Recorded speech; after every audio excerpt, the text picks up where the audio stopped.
Thank you very much for the opportunity to speak with you today in regard to some of our experiences in quite a different area than you've heard of most of yesterday and today.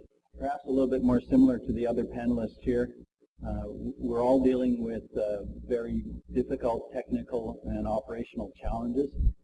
We all have rapid growth facing us, and we all have to innovate and change rapidly, and to us that tends to mean that operational excellence has a different meaning to us, and perhaps some of what we have here may be of interest or application to you, and some of what I say here may be somewhat provocative. So today I'd like to do a couple of things. First of all, I'd like to introduce you to a company you probably don't know of, Connacher Oil and Gas, a small independent in Canada working in the oil sands. It's not an advertisement for my company, but I'd like to throw out some examples of some of the things that we do pretty differently than most other operators anywhere in the world. Some of that comes out of the oil sands challenges that we got, the difficulties of operating in a very difficult climate in northern Alberta with a very difficult crude oil to work with. And then I'd like to apply elements of operational excellence through that. I'm not sure how well you can see this. It's a pictorial that describes the technology that has opened up the bitumen development in northern Alberta through steam-assisted gravity drainage. You have two wells drilled one on top of the other, a horizontal well near the bottom of the formation. The formation is typically in the order of 20 to perhaps 60 meters thick. Our formations that we're dealing with are closer to 20.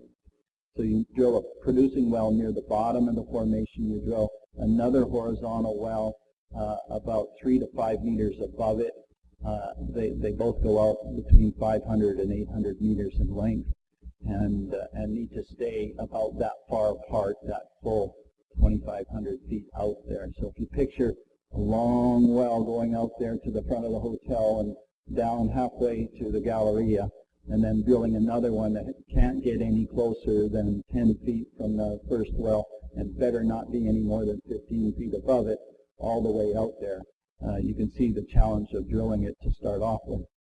We then inject steam in a circulation in the wellbore to heat up the near wellbore area. So we stick tubing in the hole, and we inject steam in and produce it back in, don't put any actually in the formation. And we do the same on the producer. We're trying to heat up what you might imagine as peanut butter out there in the reservoir, and they're trying to heat it enough that there'll be some heat continuity between these two wells. Once we get it heated up a little bit there, and the oil becomes a little bit more mobile, we will convert this into a producing well and begin to produce fluids back from this well and inject steam into this one. The steam goes in. This is very different than you might imagine in any other enhanced recovery mechanism where you put water or steam or miscible fluids into the ground, because what we've got here is the steam goes in and it's a gas, and the heat transfer occurs when the steam collapses into water. When it collapses into water, it sucks in, you might picture in your mind, the volume declines rapidly down from a gas into a liquid, and as it does so, it generates the heat that goes out into the reservoir. So we start off with a mechanism that is conduction, and then it begins to work through convection to get the heat out into the reservoir over time. Steam is light. It wants to go up. So when it goes up, if you look at the end of the well, you get what we call a steam chamber. The steam tends to go up, and as it does, it then gets collapsed into water. The water and the oil then, by gravity, flow down around the chamber.